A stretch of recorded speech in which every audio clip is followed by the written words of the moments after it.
कहानियां हैं खूब सारी इसके बारे में, बड़ी जोरदार सी कहानी है। कहा जाता है कि इसके पिताजी जो थे उनका नाम था सेतराम जी।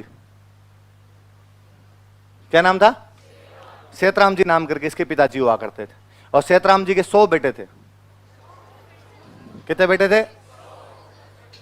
या तो कौरव 100 भाई थे, या सेतराम जी के बेटे कितने थे भाई? 10-15 रानियां हो,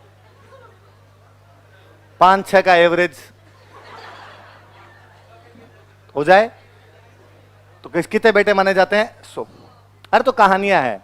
सिया के बारे में कहा जाता है कि सिया जो था, तो सिया के बारे में एक लाइन ही बोलते हैं कि गुणचा सा सियो बडो सिया बड़ा 50। गुणचा सा सियो बडो सिया बड़ा 50, मतलब 49 से तो सिया बड़ा था, सिया से बड़े कितने थे? 50। तो बताओ बच्चों, सिया कौन से नंबर पे था? बताओ, रीजनिंग का सवाल है। 50 पे।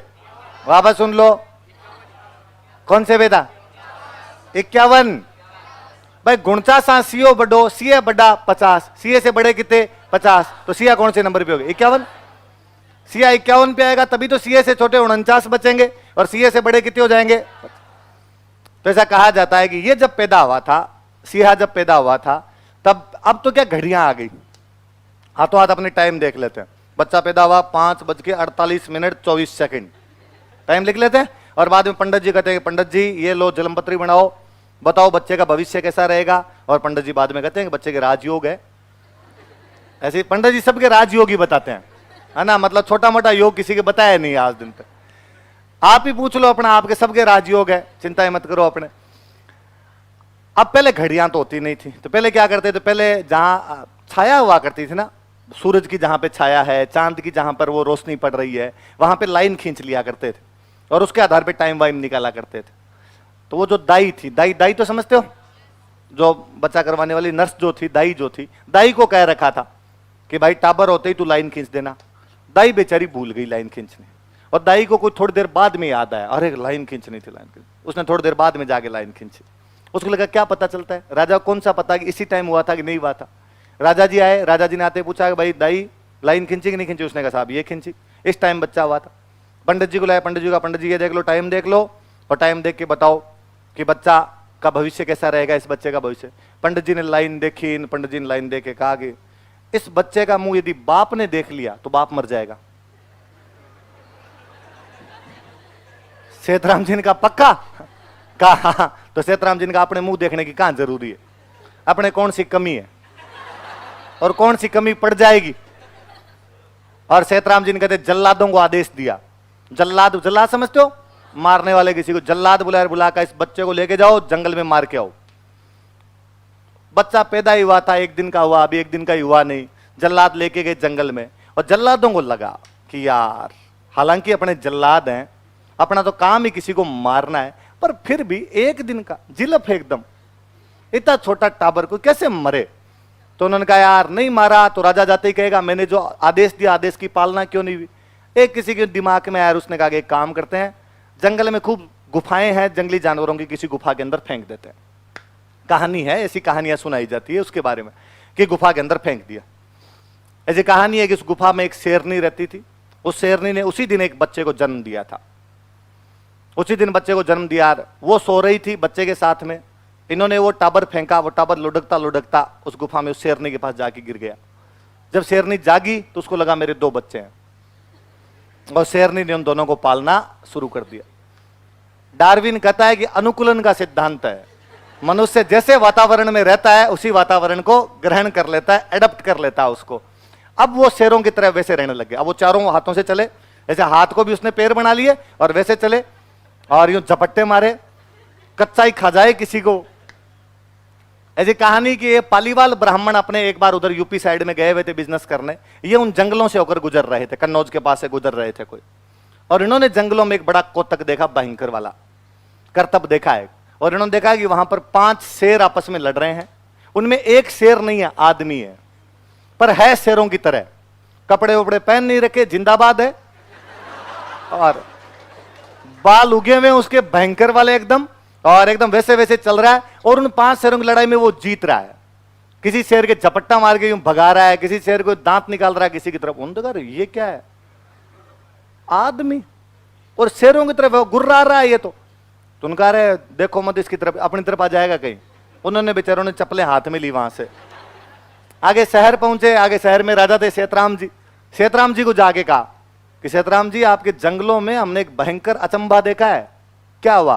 तो अब एक आदमी है और शेरों के साथ रहता है, एकदम शेरों की तरह व्यवहार कर रहा था।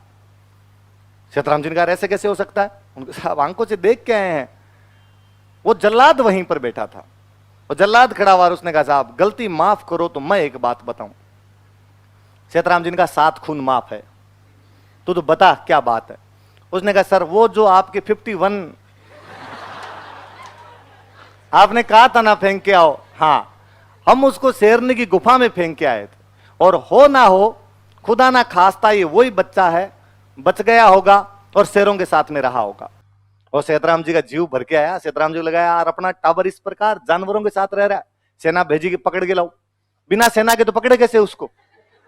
पहले कोई तीर वीर मार के घायल किया होगा उसको, फिर उसको पकड़ के लाए। पकड़ के लाके उसको मिनक दिखाएगी, ये मिनक है। तो क्या गुर्रा रहा है, आराम से बैठ जाए इधर। फिर उसका कच्चा नहीं खाते, रोस्टेड भी कोई चीज होती है। और गुर्राना नहीं है, बोलना है। दांत इसके नाखून काटो रे, नाखून काटे, दांत छोलो थोड़े आगे से, कपड़े पहनाओ, क्या ऐसे घूमता रहता है। अब वो थोड़ा यूं सेटल डाउन हुआ। वो पालीवाल ब्राह्मण आगे चले गए बिजनेस करने गए। थोड़े दिनों बाद पालीवाल ब्राह्मण वापस लौटे, वापस राजा के दरबार में गए। और राजा को जाग कहा सेतराम जी को, सेतराम जी हम एक बात बता गए थे, क्या हुआ? सेतराम जी ने कहा थैंक यू यार, अपना ही बेटा है ये रहा। उनका क्या बात करते हो, आजकल तो एकदम सही है। अरे एकदम रेडी है मामला आपको। और यार तुम बताओ मेरे लायक कोई सेवा हो तो। और पाली वालों ने हाथ जोड़े। उनका साहब हम जिस साइड में रहते हैं हमारे को राजा नहीं है, यदि को राजा भेज दो तो हमारे थोड़ा ठीक रहे और हमारी वहां पे रक्षा वगैरह कर ले। सेतराम जी ने कहा खूब, अपने खूब सारे बेटे हैं, किसी को ले जाओ। उनका साहब और किसी को नहीं, वो शेरों के साथ रहा था इसलिए नाम सिंहा है। नाम क्या है? फिर कहानियां कहती है कि राव सिंहा 8 बीसी घुड़सवारों के साथ राजस्थान आया। कितने घुड़सवारों के साथ? 8 बीसी, 20 8 बार 160 कितने हो जाएंगे? पहले गिनती 20 तक की आती थी, तो फिर 8 बीसीन 7 बीसीन वैसे बोला करते थे। तो 8 बीसी घुड़सवारों के 160 घुड़सवार लेके यहां पर आता है, यहां पर अपने खेड़ पे कब्जा करता है, पाली वालों का राजा बनता है, जो लुटेरे थे उनको भगा देता है। ऐसी एक लूट के अंदर कोई लुटेरे आए हुए होते हैं, वो लड़ाई करने के लिए जाता है, उस लड़ाई में वो लड़ता हुआ मारा जाता है, उसकी छतरी बिट्ठू के अंदर बनी हुई। आई बात समझ में? ये कहानी है ऐसी। जोधपुर का जो मेहरानगढ़ का किला है उसके अंदर एक फोटो भी लगी हुई है, एक चित्र लगा हुआ, एक पेंटिंग लगी हुई है, जिसमें ये जो मैं आपको घटना बता रहा हूं इसकी पेंटिंग है कि शेरों की लड़ाई हो रही है और उस शेरों की लड़ाई में एक आदमी है पर वो शेरों की तरह बिहेव कर रहा है और उनमें जीत रहा है। जो मैंने बताया कि वो जंगल का जो दृश्य है वैसा कुछ वहां पर है। कितनी सच्ची बात रही होगी, कितनी झूठी रही होगी, कहानियां जुड़ते जुड़ते जुड़ते जुड़ते चली जाती है। ये भी हो सकता है छोटी मोटी इधर उधर की कुछ बात रही हो, हमने जोड़ ली हो थोड़ी अपने हिसाब से, समय के साथ से कहानियां अपना मार्ग खुद परिवर्तित कर लेती है, अपने हिसाब से शब्द चुन लेती है। पर फिर मुझे लगता है कि यार कहानी झूठी रही होगी, एकदम झूठी रही होगी, एकदम काल्पनिक ही रही होगी। पर इस जोधपुर के अंदर अंग्रेजों का एक बंदा कई साल रह के गया था, 3 साल रह के गया था, रुडयार्ड किपलिंग। कौन सा बंदा रह गया था? रुडयार्ड किपलिंग नाम का एक बंदा इस किले में 3 साल रह के गया था। उसी बंदे द्वारा एक किताब लिखी हुई है, जंगल बुक। कौन सी बुक लिखी हुई है? उस जंगल बुक के लिए उसको 1907 में नोबेल पुरस्कार मिला था, जो किसी भी अंग्रेज को साहित्य का पहला नोबेल पुरस्कार था। लिटरेचर के लिए फर्स्ट नोबेल किसी अंग्रेज को मिला था, रुडयार्ड किपलिंग है, जिनकी बुक का नाम था जंगल बुक। उस जंगल बुक के अंदर एक कैरेक्टर है मोगली। कौन सा कैरेक्टर है?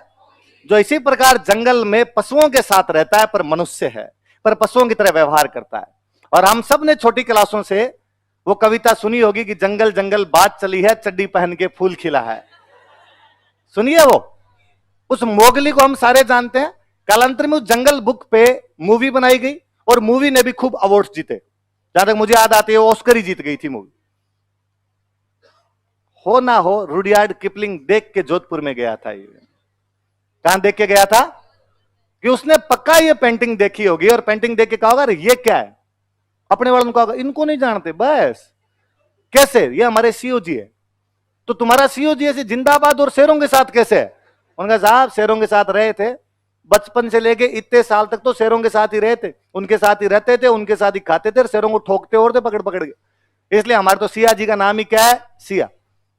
अंग्रेज इंटेलिजेंट थे, उसने कहा ये प्लॉट अच्छा है, कहानी इस पर अच्छी बनाई जा सकती है।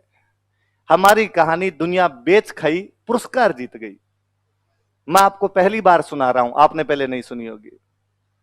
हम मोगली को जानते हैं, हम रुडयार्ड किपलिंग को जानते हैं, हम जंगल बुक को जानते हैं, हम हमारे सिया को नहीं जानते। किसको नहीं जानते? इस बार जब भी मोगली देखो तो मन ही मन गणा के सिया है।